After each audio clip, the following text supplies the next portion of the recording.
Andrew Carnegie merupakan salah satu orang terkaya di Amerika tanpa memiliki privilege. Ia lahir bukan dari keluarga kaya dan bukan warga asli Amerika. Carnegie lahir dan tumbuh hingga remaja di Skotlandia. Sang ibu bekerja serabutan sebagai pembantu rumah tangga. Sang ayah bekerja sebagai produsen alat tenun manual. Saat itu, industri tenun berkembang pesat hingga membuat usaha ayah Carnegie bangkrut karena tergerus teknologi tenun yang lebih canggih. Tidak adanya penghasilan membuat keluarga Carnegie memutuskan untuk merantau ke Amerika dengan harapan mempunyai kehidupan baru yang lebih baik. Di awal kepindahannya ke Amerika, semua yang dimulai dari nol pasti tidak mudah. Carnegie terpaksa putus sekolah karena harus membantu orang tuanya mencari penghasilan tambahan. Carnegie kecil bekerja sebagai kurir untuk Atlantic and Ohio Telegraph Company di kota Pittsburgh. Melalui pekerjaannya itu, ia menghafalkan nama-nama orang yang mengirim maupun menerima telegram sebagai usaha untuk memperluas koneksi. Saat usia 17 tahun, kemampuan Carnegie semakin terasa di bidang telegraf. Kemampuan yang dimiliki Carnegie menarik perhatian Thomas Scott, seorang manajer regional perusahaan kereta api Pennsylvania. Scott merekrut Carnegie sebagai sekretaris pribadi dan telegrafer pribadinya dengan total gaji $35 per bulan, atau sama dengan $1.000 pada tahun 2019. Saat terjadinya Perang Saudara Amerika, ia keluar dari posisinya dalam perang dengan membayar $850. Selama perang itu, Carnegie mencetuskan sebuah bisnis. 3 bisnis yang kemudian merupakan usaha pertama Carnegie adalah bisnis pertambangan, bisnis pembangunan jembatan, dan bisnis pembuatan rel. Ketiga bisnis tersebut saling berhubungan, menjadikan perusahaannya maju karena dapat menekan biaya. Bisnis yang dijalankan oleh Carnegie berjalan dengan baik, hingga ia pergi ke New York untuk lebih memperluas jaringannya.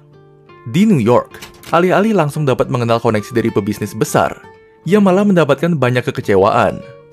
Menurut Andrew Carnegie, New York adalah tempat para bajingan. Kemudian, ia menuliskan sebuah catatan. Saat ia berusia 35 tahun nanti, yaitu 2 tahun kemudian, ia akan pensiun dan akan membuat dunia lebih baik.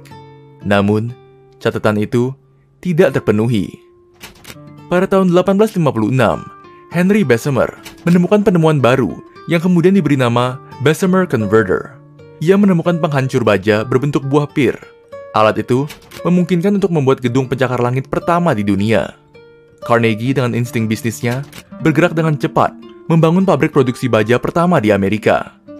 Ia mempekerjakan insinyur dan arsitek terbaik dalam negeri untuk mengembangkan bisnisnya. Ia juga selalu update tentang perkembangan teknologi agar bisa melakukan efisiensi dalam operasional bisnis. Sebagai seorang ahli pemasaran, Carnegie memutuskan untuk menamai usahanya J. Edgar Thomson Steelworks. Edgar Thomson merupakan pelanggan pertama Andrew Carnegie. Berharap agar dengan memberikan nama pelanggan sebagai nama bisnisnya, membuat usahanya berkembang pesat. Andrew Carnegie tidak sendiri dalam mengelola bisnisnya. Ia mengajak Henry Clay Frick sebagai dewan eksekutif bisnisnya. Henry Frick terkenal sebagai seorang pebisnis yang kejam dan licik. Dipadukan dengan Carnegie, Frick dapat melakukan hal yang lebih licik untuk menyingkirkan pesaing bisnisnya. Salah satu korban kelicikan Carnegie dan Frick adalah perusahaan baja Duquesne Works. Duquesne berhasil diakuisisi Carnegie dengan harga yang murah karena sebelumnya mengalami kebangkrutan.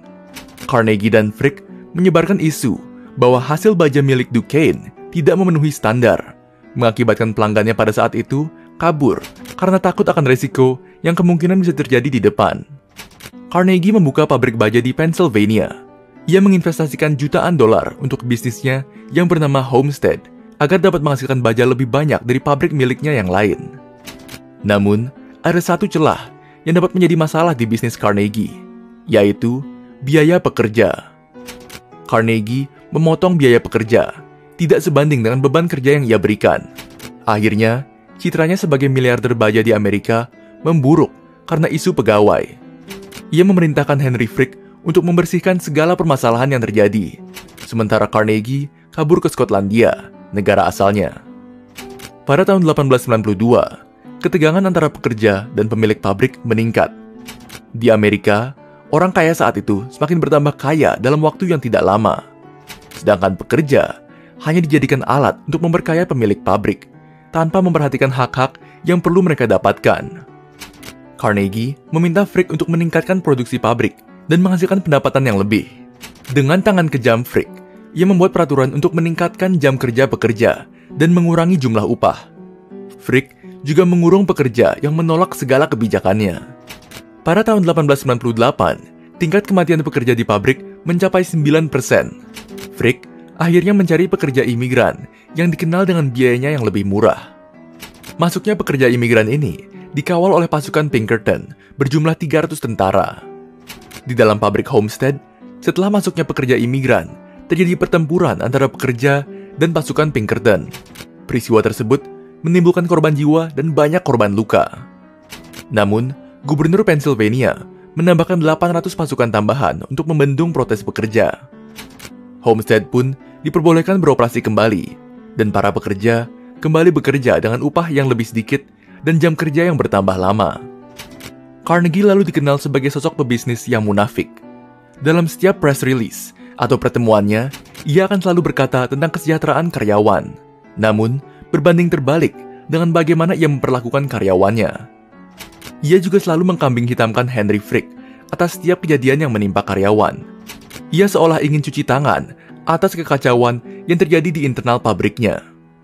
Pada tahun 1901, Carnegie merasa lelah dengan rutinitas hidupnya sebagai pebisnis industri baja. Ia ingin menghabiskan sisa hidupnya untuk istri dan anaknya. Saat itu, ada orang investor industri baja yang baru naik daun, bernama J.P. Morgan. Carnegie lalu berusaha menghubungi Morgan untuk menjual industri baja yang selama ini menghidupinya. Perusahaan baja Carnegie terjual seharga $480 juta, menjadikan Carnegie sebagai orang terkaya di dunia saat itu.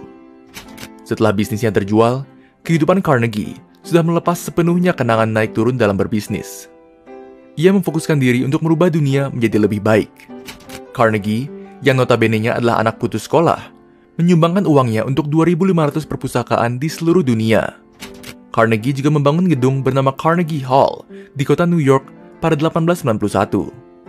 Lalu pada tahun 1901 hingga 1919, ia menyumbangkan hartanya kepada Lenox, Massachusetts. Andrew Carnegie meninggal pada tahun 1919. Ia adalah orang kaya yang rumit. Saat mengembangkan bisnis dan menimbun kekayaan, ia melakukan segala cara agar mendapatkan keuntungan sebanyak mungkin. Namun, saat ia keluar dari dunia bisnis, Carnegie seolah ingin menebus dosa yang telah diperbuat selama berbisnis dan memberikan yang terbaik untuk keberlangsungan dunia. Menghasilkan banyak harta membuat perasaan kita hebat. Namun, memberikan lebih banyak harta kepada yang membutuhkan memiliki manfaat yang jauh lebih baik.